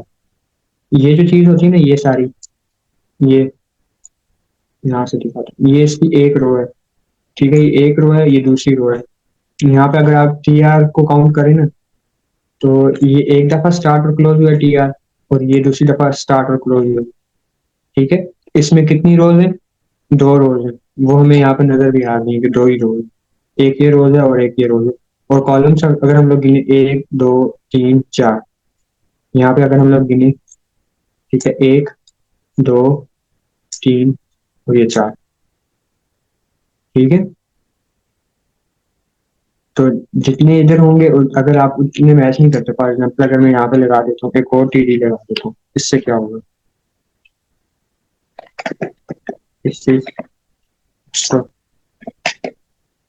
टीडी,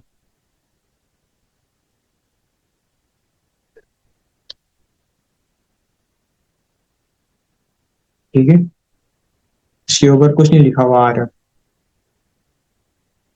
यहाँ पे कुछ नहीं लिखा हुआ आ रहा है, लेकिन ये लिखा हुआ आ रहा है।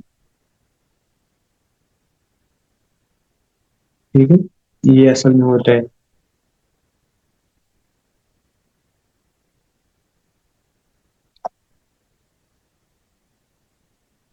बाकी जो है आप यहाँ पे W3 स्कूल की जो है ना, या आप यहाँ पे पढ़ लें टेबल टाइप को, यहाँ से पढ़ लें, या ये जो नोट्स मैंने दिए हैं इधर से आप पढ़ लें। क्या लिखा हुआ है कि रोज को हम लोग टी आर से रिप्रेजेंट करते हैं। जो टेबल का हेडर होता है, ये इसका हेडर है ना, ये वाला जो है, ये इसका हेडर है, इसको हम लोग टी एस में लिखते होते हैं। ठीक है, और जो डेटा होता है, ये सारा डेटा, हेडर इसका एक ही रो में होगा, लेकिन डेटा जो है वो एक से ज्यादा रोज में हो सकता है। अगर मैंने रोज ज्यादा बनानी है ना, मैं क्या करूंगा, इस टी आर से लेके ना टी आर तक, ये मैं ज्यादा करूंगा।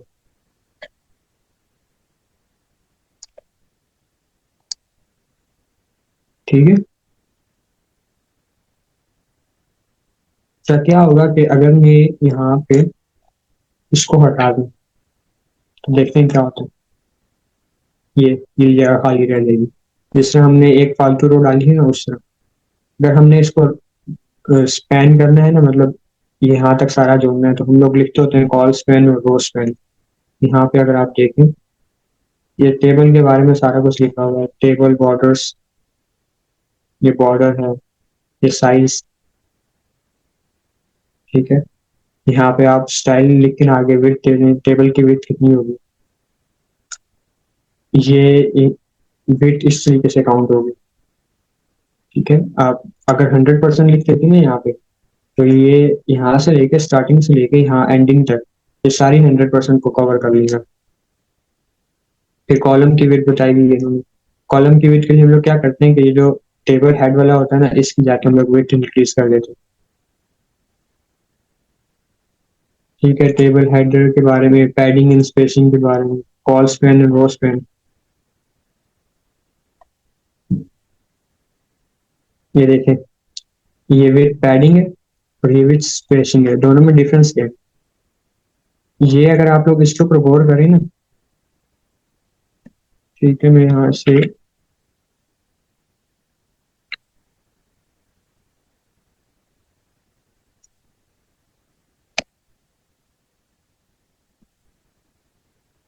या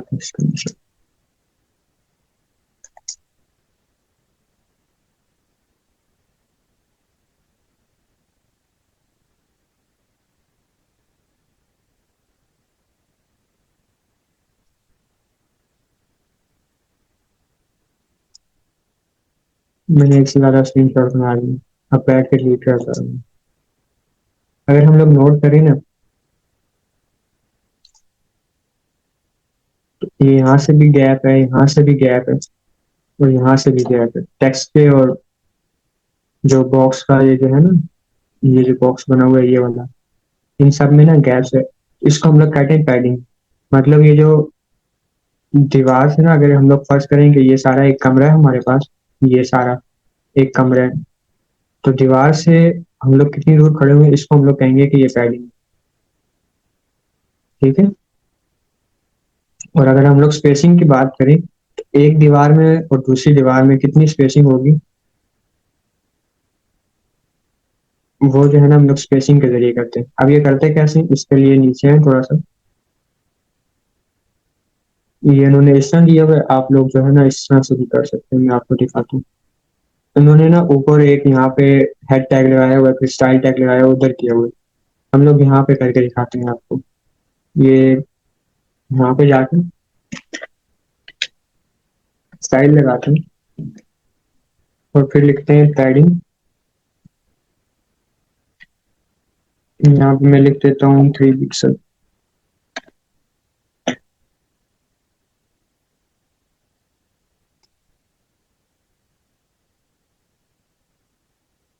तो ये पैडिंग, टेबल की पैडिंग आ गई है। अब अगर मैं चाहता हूँ ना कि मैंने ये देने, ये जो एस टैग है इसके ऊपर मैंने ये लगानी है, तो इसके लिए मैं क्या करूंगा, यहाँ पे जाऊंगा, हेड टैग लगाऊंगा, तो इसके अंदर मैं लगाऊंगा स्टाइल टैग। ठीक है। मैं चाहता हूँ कि ये टेबल हेडर्स जितने भी है ना इन सब के ऊपर वो अप्लाई हो जाए। एक तरीका तो ये है कि मैं यहाँ से इसको कॉपी करूँ। ठीक है। यहाँ से कॉपी करूँ और इन सब में पेस्ट कर दूँ, इसमें भी पेस्ट कर दूँ,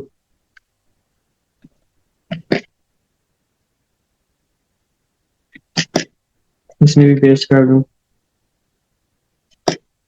इसमें भी पेस्ट कर दूँ। ठीक है। अब इसका नुकसान क्या होगा, फॉर एग्जाम्पल हमारे पास एक बहुत बड़ा टेबल, उसमें लेट्स सपोज, वैसे होते तो नहीं है, 100 से ज्यादा अगर हमारे पास है, ठीक है, एक टेबल है, फिर दूसरा टेबल है, फिर तीसरा, फिर चौथा, इसमें अगर हमारे पास तकरीबन इतने हैं कि उसमें टीएल जो है वो 100 मरतबा आ रहा है, तो हम क्या करें, 100 में जाके इस तरह लगाएंगे, बहुत ज्यादा टाइम लगेगा। उसके बाद अगर हमने एडिट करना है तो हम लोग जाके 100 के 100 को एडिट करेंगे, फिर से बहुत ज्यादा टाइम लगेगा। तो हम लोग क्या करते हैं, हम लोग ये जो स्टाइल टैग है ना इसको हम लोग यहाँ पे लिखते हैं हेड टैग के अंदर, और फिर जिस टैग के ऊपर हमने अप्लाई करना है ना स्टाइल, हम लोग इस तरह अंदर लिख देते हैं उसको, और आगे कर्ली ब्रैकेट के अंदर बता देते हैं कि हम करना क्या चाहते हैं। जहां जहां पे टी एस टैग आ रहा है वहां पे पैडिंग अप्लाई कर दो, 4 पिक्सल। ठीक है। तो ये 4 पिक्सल की पैडिंग जो है वो अप्लाई हो जाएगी। ठीक है, 4 पिक्सल यहाँ से भी, यहाँ से भी, चारों तरफ से 4 4 पिक्सल की ना पैडिंग अप्लाई हो जाएगी। उसके अलावा क्या चीज़ है, स्पेसिंग। ठीक है, ये आप लोगों को पता है कि ये जो चीज़ है, ये जो आपको नजर आ रहा है, ये हम लोग इसको कहते हैं बॉर्डर है बॉक्स का, किसी भी बॉक्स का बॉर्डर है। तो हम लोग बॉर्डर स्पेसिंग के जरिए वो भी कर सकते हैं, बॉर्डर स्पेसिंग। वैसे अगर आप सीएसएस में एडवांस है ना, तो एक और चीज होती है जिसे हम लोग कहते हैं ग्रिड, उसके जरिए भी हम लोग इसको बड़ा कर सकते हैं।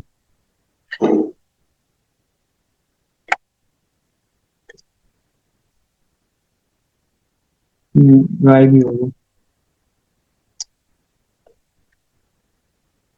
क्योंकि हमने बॉर्डर लिखा हुआ है ना, बॉर्डर स्पेसिंग नहीं लिखा। ठीक है। 4 पिक्सल का जो है वो भी अप्लाई होगा। फिर ये सेल स्पेसिंग को चीज आ जाती है। बॉर्डर स्पेसिंग को हम लोग किधर लिख सकते हैं, यहाँ से कॉपी करके, ये जो है ना हमारा ये, यहाँ पे हम लोग लिख सकते हैं। ठीक है, उससे क्या होगा, उससे पूरा जो होगा ना टेबल, उसके अंदर जितने भी बॉक्स है सबकी जो है ना बॉर्डर स्पेसिंग एक जैसी होगी। ठीक है।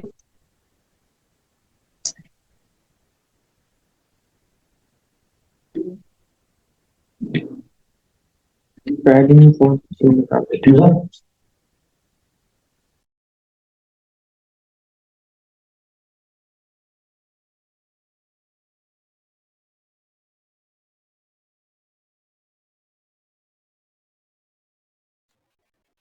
अगर आपने टेबल को सेंटर करना है तो दो तरीके हैं।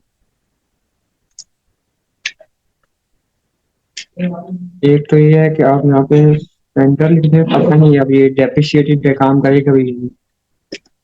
यहाँ पे सेंटर लिख के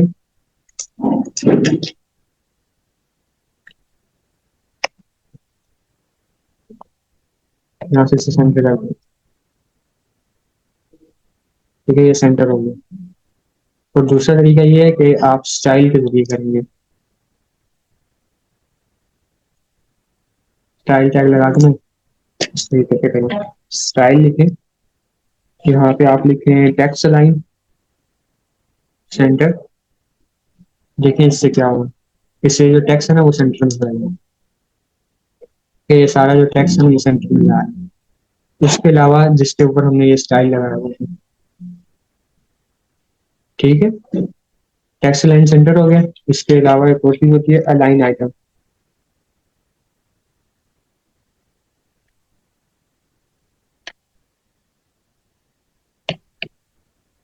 ध्यान रहना है, गलत नहीं हुई है। अच्छा, अलाइन कंटेंट।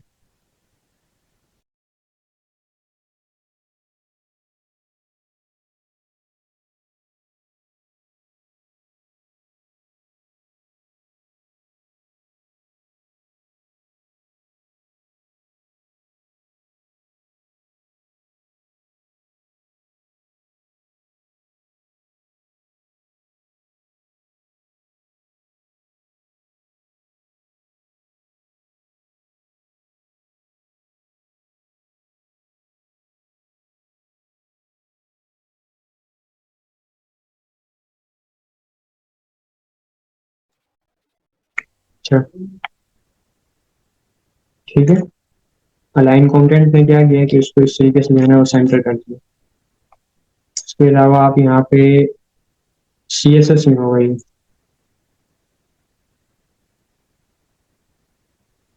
एक और चीज होती है जस्टिफाई कंटेंट होता है, ये सी एस एस में आता है। यहाँ पे आप लिखेंगे डिस्प्ले, सॉरी ऐसे डिस्प्ले को छोड़ जस्टिफाई कंटेंट सेंटर।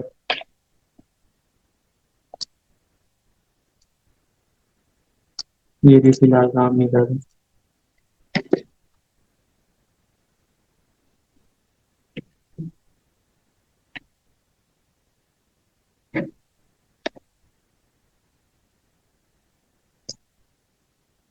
ये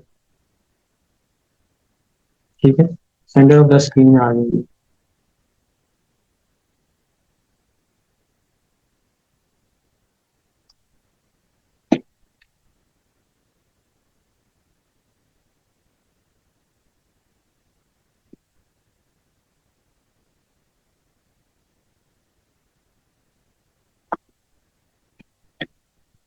कोई और क्वेश्चन?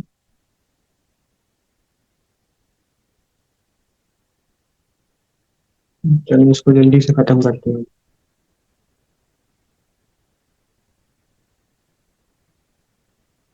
ये भी हो गया। ये जो है ना ये आसान सा काम है, बैकग्राउंड कैसे लगाते हैं, इमेज कैसे लगाते हैं, हाइपरलिंक कैसे लगाते हैं, ये आसान आसान सा काम है। ये मैं आपको सिखा देता हूँ फॉर्म के जरिए। हम लोग फॉर्म कैसे बनाते हैं, इस सारे को मैं क्लियर करता हूँ। स्टार्टिंग से जो है ना मैं आपको सिखाता हूँ फॉर्म बनता कैसे है।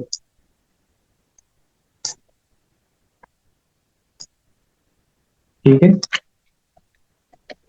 फॉर्म असल में होता क्या है, जैसे आपने लॉगिन फॉर्म वगैरह देखा होगा। लॉगिन फॉर्म होता है, रजिस्ट्रेशन फॉर्म होता है, ये सारे फॉर्म होते हैं।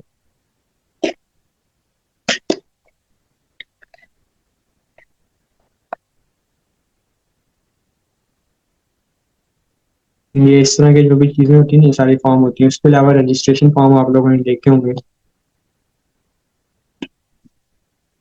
ये हम लोग बनाते कैसे हैं ये देखते हैं। ठीक है, सबसे पहले आप लोग लिखते होते हैं फॉर्म।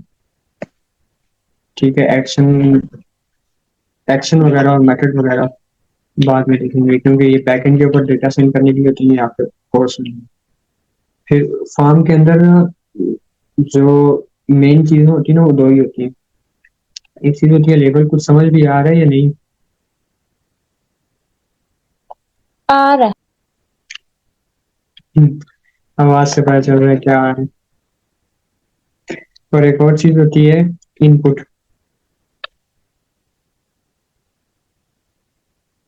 ठीक है, अब तक हमने जितने भी टैग्स पढ़े थे ना, उनमें ब्रेक टैग के अलावा और स्पेस के लिए जो हम लोग यूज करते थे एनबीपीएस, उसके अलावा सारे टैग ओपन भी होते थे, क्लोज भी होते थे। लेकिन ये जो इनपुट टैग है ना, ये सेल्फ क्लोजिंग टैग है। यानी हम लोग इसमें इसको इसको क्लोज नहीं करते, बस इसको ऐसे ही बस लिख देते हैं। ठीक है, ये लेबल फॉर को भी हटा दें। हम लोग यहाँ पे लिख देते हैं किस चीज का ये है, ये यूजर नेम। ठीक है, ये जो इनपुट है ये किस चीज की वैल्यू है, यूजर नेम की। देखते हैं इसके आउटपुट, देखते हैं उससे समझेंगे। ठीक है, ये यूजर नेम लिखा हुआ आगे, और ये जो है ये इनपुट आ गई। ठीक है, ये इनपुट बॉक्स जो है ना, इसको हमने इस तरीके से दिखाते हैं आपको।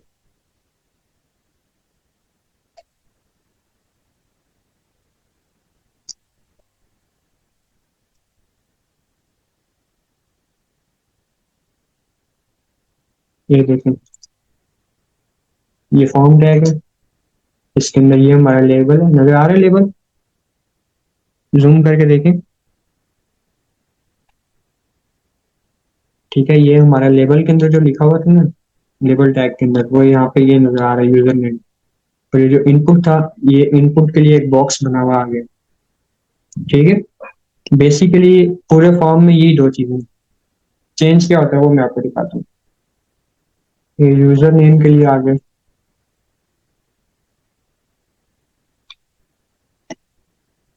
ठीक है, यहाँ पे मैं लिख देता हूँ पासवर्ड।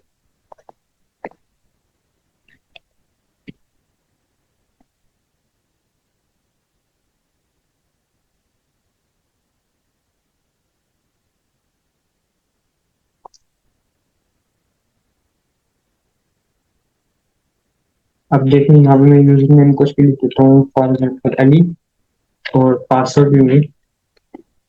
ठीक है, तो अब देखें ये जो मैं पासवर्ड लिख रहा हूँ ना, ये यहाँ पे मुझे विजिबल है। इसको हाइड करना है ना। ठीक है, तो आपने क्या लिखना है, इनपुट टाइप टेक्स्ट है ना, इसको इनपुट टाइप पासवर्ड कर देना।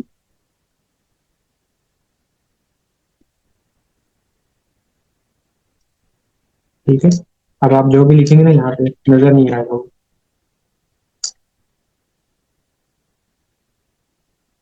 और हम लोग चाहते हैं कि ये यहाँ पे ईमेल हो, तो यहाँ पे ईमेल। ठीक है, और यहाँ पे टाइप में भी ईमेल। अच्छा, मैं आपको एक और चीज दिखाता हूँ। ये टेक्स्ट मैंने रखी हुई है टाइप इसकी।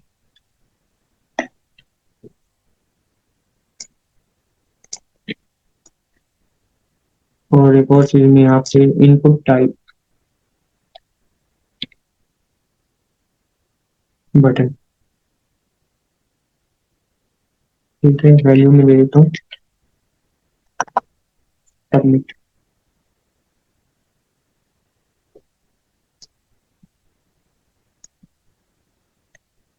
अब देखो, ये हो गया, ये हो गया, ये हो गया। और एक और चीज यहाँ पे मैं लिखा देता हूँ, रिक्वायर्ड।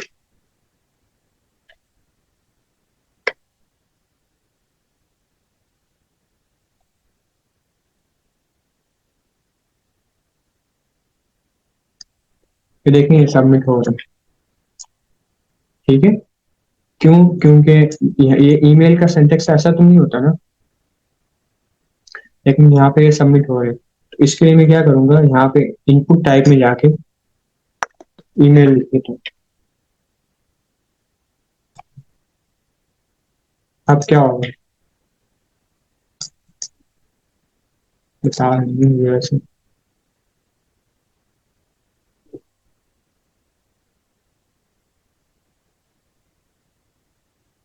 वैसे जब आप बैकएंड को डेटा सेंड करते हैं ना, उस वक्त ये आपको सही बताता होता है कि अगर आपने यहाँ पे ईमेल है आपकी, ठीक है, यहाँ पे ईमेल आनी चाहिए और आपने ऐसे लिख दिया तो यहाँ पे वो बताएगा कि मस्ट कंटेन @ यानी ये जो सिंबल है ना, या रॉन्ग ईमेल या इस तरह का आपके सामने ऑप्शन आएगा। तो इसको अब हम लोग सेपरेट कर लेते हैं BR टैग लगा के। हर इनपुट के बाद में आप BR टैग लगा दें। यहाँ पे BR टैग लगाया, यहाँ पे BR टैग लगाया, यहाँ पे BR टैग लगाया। ठीक है, ये इस तरीके से आ गया। अब एक और चीज भी होती है, हम लोग चाहते हैं कि ये यूजर नेम है ना, ये इसके अंदर शो हो। उसके लिए हम लोग क्या करेंगे, टाइप के साथ ही में यहाँ पे जाके लिखेंगे प्लेस होल्डर।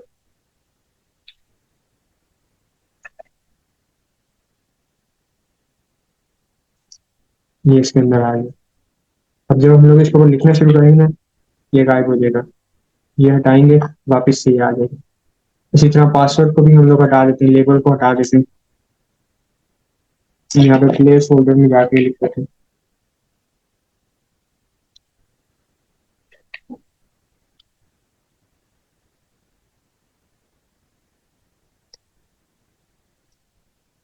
ठीक है, ईमेल को भी अगर आपने करना है तो कर ली।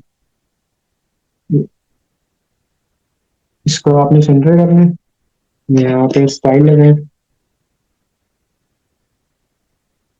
और उसी तरीके से ना, या एक और इसको आप सिर्फ टेक्स्ट लाइन से करेंगे, ये सेंटर होगा।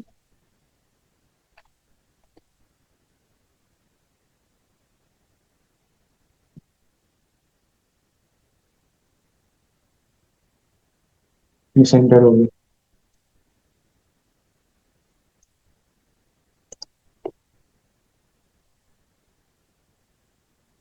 यहाँ पे एक और दिया टैग लगा दें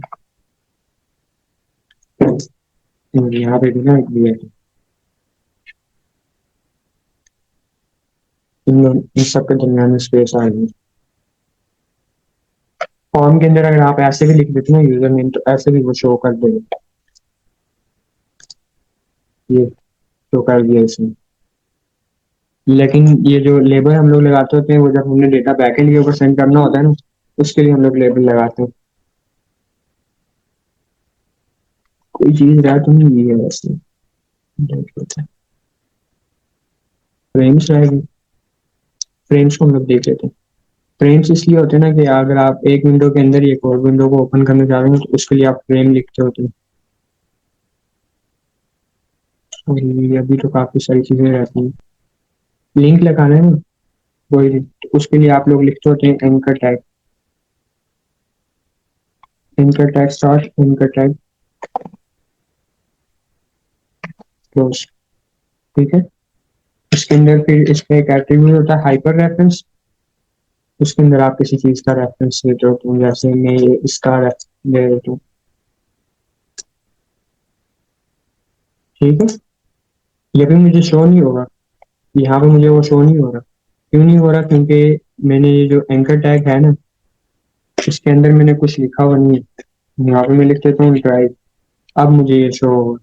अब ड्राइव लिखा हुआ जो होगा ना, वो शो होगा। ड्राइव के बैकएंड के ऊपर वो लिंक होगा। जैसे जब वीडियो स्टार्ट की थी तो हमने बताया था ना कि यहाँ पे मैं फॉर एग्जांपल लिखता हूँ, इंसर्ट लिंक करता हूँ ना, तो यहाँ पे मैं लिख देता हूँ ड्राइव। ठीक है, और बैकएंड के ऊपर मैंने ये लिंक दे दिया, तो हमारे सामने सिर्फ ड्राइव शो हो रहा है, लेकिन जब इसके ऊपर हम लोग क्लिक करेंगे तो हमारे सामने ये सारा आ जाएगा। इस तरीके से जो है हमारे सामने भी सिर्फ ड्राइव ही आता है जब हम लोग वेब पेज के ऊपर लिखते हैं, लेकिन उसके जो है ना लिंक होता है वो बैकएंड के ऊपर होता है। ठीक है, इसको एक और भी चीज आप देख सकते हो। यहाँ पे तो ये फिलहाल ऐसे आ रहा है ना, टेक्स्ट लिखा हुआ है, अंडरलाइन और कलर ब्लू है।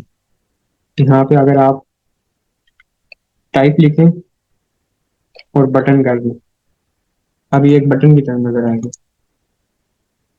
सेव नहीं दिया,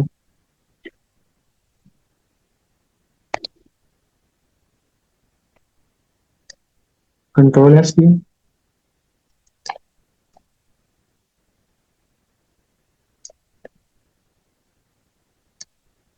ऐसे हो जाता है, ये टाइप बटन करके ना ट्राई कीजिएगा आप अपने पास में भी दोबारा ट्राई करते हैं।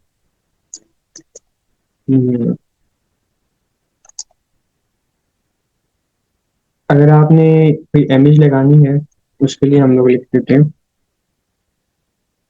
इमेज टैग और एंकर टैग तकरीबन सेम ही है, दोनों में फर्क क्या होता है। इमेज टैग लिखा, इमेज भी ना सेल्फ क्लोजिंग टैग है, जिसमें ये ऊपर इनपुट टैग जो था ये सेल्फ क्लोजिंग टैग था, इसके लिए हमने एंडिंग टैग नहीं लिखा। इसी तरह इमेज के लिए भी ना हम लोग एंडिंग टैग नहीं लिखते, और यहाँ पे इमेज का जो है वो लिंक दे देते हैं। जैसे ये इमेज है ना, इसको यहाँ से कॉपी लिंक का एड्रेस करें और यहाँ पे इसका ये डाल दें।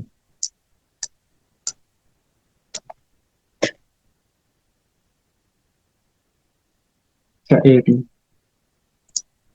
जब आपने लिंक लगानी है ना, कोई भी इमेज वगैरह लगानी है, तो उसको आप यहाँ से राइट क्लिक करके ओपन इमेज न्यू टैब करें, यहाँ से इसको कॉपी कर लें यूआरएल और एसआरसी में आकर पेस्ट कर दें। ठीक है, अब ये आपके सामने शो होगा। ठीक है, आप चाहते हैं कि मैं इमेज के ऊपर क्लिक करूँ और मेरे सामने कोई और चीज ओपन हो जाए, उसके लिए आप ये करते हैं ना, ये जो इमेज टैग है इसको उठाते हैं यहाँ से और एंकर टैग के अंदर लिख देते हैं। ठीक है, अब आपके सामने फ्रंट के ऊपर ना इमेज शो होगी, लेकिन जब आप इमेज के ऊपर क्लिक करेंगे ना, आपके पीछे कोई और चीज शो होगी। जैसे मैं आपको अगर अपनी वेबसाइट से दिखाऊं, ये इमेज है ना, इसके ऊपर मैं क्लिक करूंगा ना, तो मेरे सामने ये ड्राइव के ऊपर जो कोर्स पड़ा हुआ है वो खुल जाएगा। ठीक है, इस तरीके से जो है ना आप लगा सकते हैं, इमेज भी लगा सकते हैं।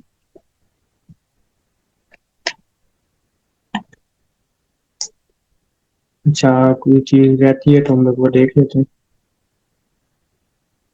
एचटीएमएल फ्रेम्स वगैरह ये भी मुश्किल ही है आपको कोई दे, लेकिन आप लोगों ने ना ये डब्ल्यू स्कूल है, आपने यहीं से देख लेना एचटीएमएल फ्रेम के बारे में भी। अब मैं मीटिंग एंड करता हूँ, काफी ज्यादा टाइम हो गया। इसका जो सेंटेक्स है ये मैंने इधर लिखा हुआ है। HTML से रिलेटेड नोट्स ग्रुप में सेंड कर दीजिएगा। ठीक है, ये फ्रेम्स देख लें आप यहाँ से, इस तरीके से हम लोग सेट करते हैं। हमारे पास अगर एचटीएमएल के पेजेस हैं ना, मैं यहाँ से इसको कॉपी करता हूँ और यहीं पे पेस्ट कर लेते हैं, और इसकी जगह जो है ना मैं कोई और चीज़ दे देता हूँ। फॉर एग्जाम्पल एक मैं ये दे देता हूँ कॉपी करके यहाँ से,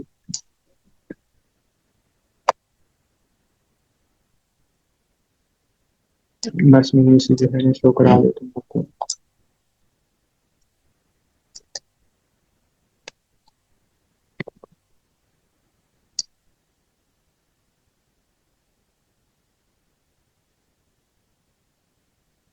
ठीक है, तो ऐसे जो है ना आप लगा सकते हैं। पता नहीं इसको तकलीफ क्या हो जाती है। फ्रेम का ये होता है ना कि आपकी एक, ये जो मेन विंडो है ना, इसी के अंदर ही जो है ना एक और सेक्शन ओपन हो जाता है। यहाँ पे लिखें W3 स्कूल